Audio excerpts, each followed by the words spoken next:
Hi, everyone, and welcome to episode 87 of Like, Share, Follow. And on this episode, I have the amazing Poppy Solomon, who is the owner and creator of All Right. Welcome, Poppy. Hey, everyone. And so you're a USC grad and you graduated, well, Uni SC grad now. I keep mucking that up. Uni SC grad now, and you graduated in 2018. Yes. So it's been like 2018. what, we're now 2022. So tell me, what have you done between graduating and now at this point in time?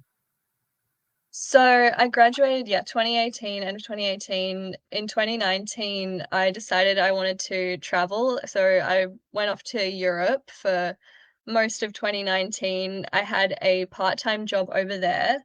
Oh no, sorry, full-time job that I only worked for a few weeks because I decided to come home, but that was a marketing assistant role. So during that time, I sort of treated it like an internship. So I got really good marketing experience there. Also did a bit of freelance work. Came back in 2020, started my business right when the pandemic started, which was obviously fantastic because nobody could pay me. So really good timing. And yeah, that's pretty much been my last few years is setting up a business and trying to, fight the economy being It sounds awful like and the you pandemic. finished your European trip like right at the right time as well, to Yeah, get back into Australia before the borders closed. And so yeah, tell me, what sort of services, like all right, and that's all right with WRITE. So yeah. I have a hint of what you offer, but yeah, tell me in a nutshell, what sort of services do you provide? So I started off in 2020 just wanting to do mostly digital marketing and copywriting. So I just thought, oh, I can do, social media, I can do basic websites, I can do copywriting. So I didn't really have much direction at that time. It was just like, I can do anything and I'm sure I'll get heaps of clients because I can do all these different things.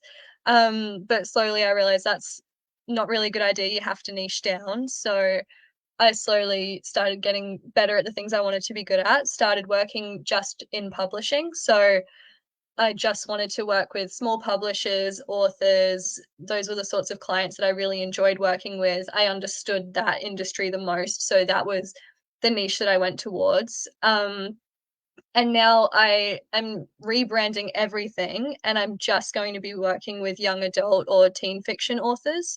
So Oh, I'm good. going to help them.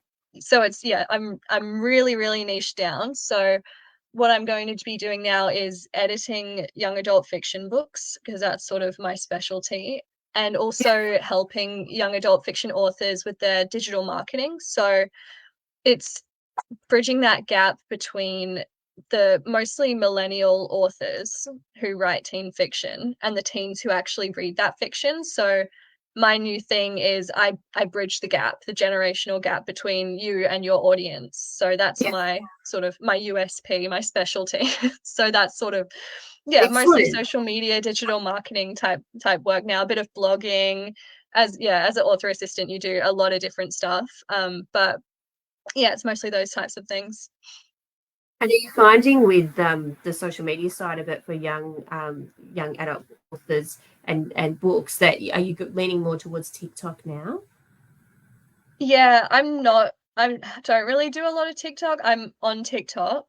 Yeah. But I find I've never really been strong with video and I don't like putting myself on video. It's something that it's in my business plan is to start on TikTok because I know that that's something that's really important for me to get good at. And although I feel like I have a good understanding of it, I do want to start getting that practical side of things and actually, how do I succeed on this app? Because I do a lot of Instagram. But yeah, TikTok is, oh my gosh, it's such an amazing platform for authors. Like it's crazy. It's so yeah, Yeah, that's something that coming into the next few months I'm going to be training myself on. because I mean, if you're going after that sort of bridging that gap between the author and the teen audience, like there, a Yeah, lot of them that's are where on they there are. now. Yeah. Mm. And so tell me, what do you think has been the best piece of advice you were given, like career advice, either while you're at uni or when you're finished? I think I can't really like pinpoint one piece of advice that I've been given, but one thing that I think I wouldn't have done on my own if I hadn't been encouraged by a lot of people is networking. I'm a very shy person. I would not have, I don't like the idea of going to events or talking to people who I've never met, and things like that terrify me. But I realized, because so many people said, just get out there and talk to people, and it's so powerful just talking to people. So networking, if you want to go into, I mean, any kind of job, but especially things like freelancing or publishing, where it's a small world. Yeah, get on LinkedIn. That's where I've really done a lot of my networking. It's well, because we had COVID, so I couldn't go anywhere and meet people. But, Yeah. thank goodness for me, because I don't like going and meeting people. So that was really nice, just using LinkedIn. But yeah, it's just reaching out to people, because so many people are really friendly and want to help. I didn't realize that. I would have thought, oh no, everyone's mean and everyone wants to gatekeep because they want to keep their things separate. They don't want to give me anything, but they really do. So yeah, getting that encouragement to go and network was so important for me, because that's where I've got a lot of clients from, where I've just made really good connections, made a lot of friends. So that's been really, really important for someone like me. Absolutely. And I think too, like even so last night I presented at LinkedIn Local Sunshine Coast, and just get like there's people that you are connected with already on LinkedIn, and then you actually get in a room together, and it's fun Mm. because you get to sort of put like meet them in 3D, and I think it helps to even Mm. continue to build that relationship that you've developed online. You have those two sort of Yeah. online and offline experiences with them. So yeah, I think it's really really important. Um, so my Mm. next question is: so from your time at university, what did you think was one of the or the most beneficial things that you learned while you were there? I think it's kind of a hard question to answer, because like I've told you, I didn't do the social media courses at uni. So my answer might be different to what current Oh students or no, other students say. not really. Um It's just like anything overall. And yeah. and most people I interview don't even really mention, they don't always mention social media at all. It's Oh, just okay. like Yeah. overall general skills that you Yeah. found helpful in what you're doing now. Okay. Yeah. So I just think, for me, it's so important at uni to just pay attention and really commit to every course that you do, because you never know what's going to come up later. Like, I did a Bachelor of Communications, which I majored in journalism, minored in creative writing and advertising. So it was quite varied, but I've used everything I've learned. And if I hadn't, if I'd not paid attention in certain electives because I thought, oh, this is just a bludge, I'm never going to use this in my career, I would not be doing what I'm doing now. So it's so important to pay attention to every single class. Like, you learn so much. I mean, any opportunity to learn is great. And when you go into a field like this, I mean, when you're in a social media or marketing or anything like that, it helps to have all different types of knowledge and skills, because you have to be good at a lot of different things to succeed in marketing. You have to, I mean, if you're working in an agency where you're just the copywriter, then maybe you can just be good at copywriting. But a lot of the time, you have to be able to do social media, copywriting, you have to be able to do a website, you have to do so many different things. And things like, I didn't end up in journalism, but my journalism major taught me how to write really well. It taught me how to do some social media posting, things like that, how to write a good headline. So now I can do blogging, things like that. So yeah, it's so important just to, yeah, pay attention. It's great advice. And on the flip side, what do you wish you'd learned at university that you really needed now, some skill or knowledge that you've had to sort of catch up after? Um, I mean, everything. Everything is, once you get out into the real world, like, it's so different. Um, and that's not to say that uni isn't super important. Obviously, I just said it is really important, but it's a whole different thing to actually be out there, actually doing the job. So for me, like, I did take a lot of work experience, internships, volunteer work, anything I could where I could actually get experience. And you don't actually really learn when you're at uni how it works in a company. If you're working in an office, you can't really understand that. And if you can get that knowledge while you're still at uni of learning how a business works and how to actually work with other people, that's such a big boost for you because you actually you don't you know what you're doing so much more. You know how to apply the skills that you've learned. So it's not really a lack of knowing the skills, but it's how to actually apply them in the real world. And so, just taking that opportunity. So, as I mentioned before we went live, like most of the social media courses allow that to a degree, Mm, but nothing is the same as actually immersing yourself in a company and really gaining those yeah. skills. So, yeah. And you were telling me also about you actually put together a publication while you were studying as well, gaining experience that way. Do you want to explain about that? I found that really interesting. Yeah, so I worked with the Twin Waters Residents Association, so they sort of did just a lot of local events and just sort of how do you explain that? Like they just sort of looked after the community basically, and put things to council if they wanted different things to happen in the community or just kind of kept an eye on things and ran things, I guess, and events and stuff like that. And they had a newsletter that came out every month, and the lady who was doing it wanted to leave. It was a volunteer role, so obviously not a lot of people are putting their hand up for it because it's a big job that you don't get paid for. Yeah. Um, but I guess I knew someone who said, "Oh, we know this journalism student who lives here, so why don't we get her to do it?"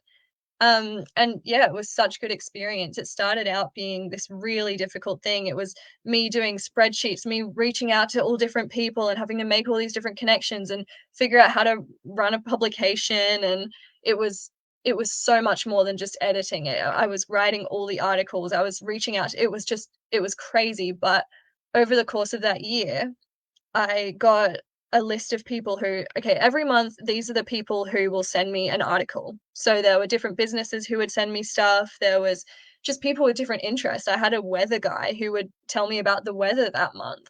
It was awesome. And yeah, so it was the best experience a journalism student could have gotten. And just talking to different businesses, different people in the community, getting that editing experience, writing experience, talking to advertisers, like yeah, it was fantastic, and so by the end, I was at the start, it took me hours and hours and hours every month to do it, and by the end, it was just like, "Okay, quickly write off to my few people. I've got my style sheet that I've written up. I've got my plan and my schedule and my spreadsheets." Easy. So, that was where I really learned, like, I guess how to maybe run a business and how to do things on your own, and it was a lot of work, but it was so valuable. Well, it sounds like a really invaluable experience that really Mm. helped you to then apply it to your own business. So that's awesome. Yeah. And so Yeah, you said it's you still really work, important. yeah, and you work with social media now for some of your clients. So tell me, look, as it changes every day, as you know, what is something that you found interesting in the last couple of weeks around some sort of change to a platform or a tool or some new information you've learned that you could share? Okay, so something that is been really interesting is Instagram. I've found with Instagram lately, they really boost new accounts. So I don't know if this is anything that is really known that well or is proven, but it's in my experience, if you have an older account, it's really, really hard to get engagement. If you have a newer account, it can be really easy to get right up in the algorithm really quickly. So I do a lot of Bookstagram, which is sort of the Instagram community where people talk about reading and books because that's obviously really important for my business. Yeah. And also I would do it anyway because I love it. But but yeah, that's been really important. But I found it's really hard to get engagement at the moment. It's always been like a steady decline. And the followers that I have, they really like my content, but no one else sees it. So the algorithm just doesn't like older accounts anymore. If you've been on there for over a year, it's really hard, but newer accounts just seems a lot easier just from my experience. So I think one thing that I've realized recently, because one of my friends has started a new account, she did want to start a new account just to have a fresh start, but also just to see how's this going to work if I start a new account? Am I going to have more luck than on my old account?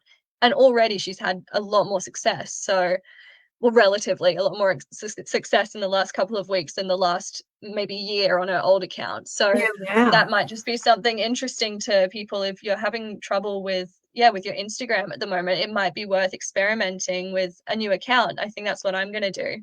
So just to experiment, don't delete your old account, but No, no. yeah, it might be something to try. Get up in Yeah, the algorithm absolutely. again. Yeah, no, that's really great advice. And so tell me what, on the subject of advice, what, in addition to what you've already expressed, what is some advice that you would give to, say, emerging professionals who are just finishing up or still studying? Because for many students, it'll be their final semester. So what advice would you give them about how to succeed in their forthcoming careers?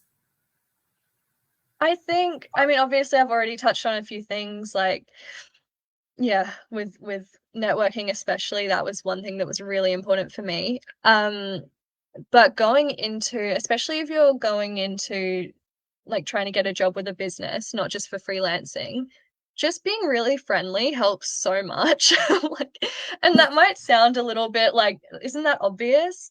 But I found when I've done interviews and for clients for my business as well, people always say, "Oh, it's just so nice that you're so friendly, you're so passionate." And I feel like I'm just, talking myself up here, but it's like I don't actually think that. But yeah, it's just go and be passionate, be really friendly and kind and put your hand up for things because I don't know if most potential employees aren't like maybe they don't have a really good attitude, but a lot of the time when I've been hired for things, they've said it's because of my personality more than anything else.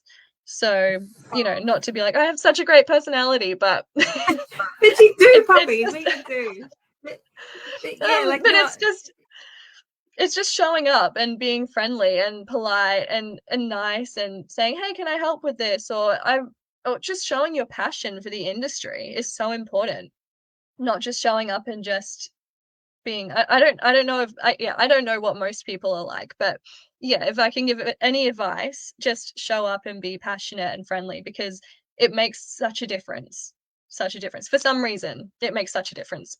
it makes sense, doesn't it? Like that Mm, person would stand out if someone is holding back and doing, not really letting themselves shine or not showing any enthusiasm. You'd go for the person who's yeah, enthusiastic every time. yeah. It's yeah, it's exactly. It's the enthusiasm. That's the word I was missing. It's not just yeah, being friendly. It's about showing like I really am interested in what we're doing here. I'm really passionate about it. I want to help you, rather than just being like, yeah, I'm here for a job. I just want money, which is fine. Like that's fine too, but don't tell them that. Yeah, that's brilliant advice. And the most important question of this whole show is, who do you like, share, and follow? So, like I was saying before, I spend a lot of time on Bookstagram now. That's sort of my main, where I spend most of my time is on Instagram, on social media. So there aren't really any particular people because there's so many people that I follow and I love their posts. So I'm sorry if this is not very like interesting to other people because it's very niche, but yeah, Okay. that's sort of who I follow is yeah, it's all on Bookstagram and it's an amazing community. So if there are any readers out there watching who are looking for a community of reviewers and people like them, get on Bookstagram because it's so fun and yeah, I love it, but maybe not for everyone. Yeah. Well, if you love reading and love writing, and then it's a perfect place. So, Mm. um, and so we're sort of at the end of the interview now. And do you have any final thoughts or comments you'd like to share before we wrap up? I think maybe just on the topic of freelancing, I feel like when I talk about it, I make it sound really great because I love it, but I do want to like put out a disclaimer that, it's not for everyone. So, like I was saying, some people do want to work for a business, some people want to freelance, and it's two very different worlds. And I think if you're struggling to decide which one you might want to do, or you're really set on one and haven't even considered the other, really think it through, do the research, figure out your values and your lifestyle, because freelancing is not easy. It's not just getting a bunch of work. You don't just put up a website and suddenly you have millions of dollars because everyone wants your services. It's really hard, and you have to run a business. Whereas if you're working for someone else, there's also disadvantages to that because you don't have as much freedom. So yeah, just make sure when you're going out into the workforce for the first time, do your research and really figure out, like, what do I want to do? So it's so important, so you don't get stuck doing something that is not valuable to you. Yeah, that's great advice. And the thing is too, if you don't like it, you can always change it as well. So Yeah. don't be scared if you make a decision and told everyone that's it, I'm freelancing, and then you don't like it. That's fine. That's fine. It's You'll worth have many just giving it jobs a and many try. roles in your life. Yeah, and also a And lot so of people freelance as a side hustle as well, sorry. Like, it's not something that you have to just go off and do. You can start it while you're working full time too, which is it's another option if you just wanna dip your toe in the water. Excellent. And we have a comment from Indy Campbell. And Indy has said, such a fantastic episode. Love the work that Poppy does with All Right. Her resources are really useful and so, so helpful. So you have a fan there with Oh, Indy. my sweet Indy, thank you so much. And thank you, Poppy, for being on episode 87. And the next episode, I'm not sure. So I will promote that when we have our next guest lined up. But thanks, everyone, for watching. And thank you again, Poppy, for sharing your pearls of wisdom. Thank you so much for having me. Thank you.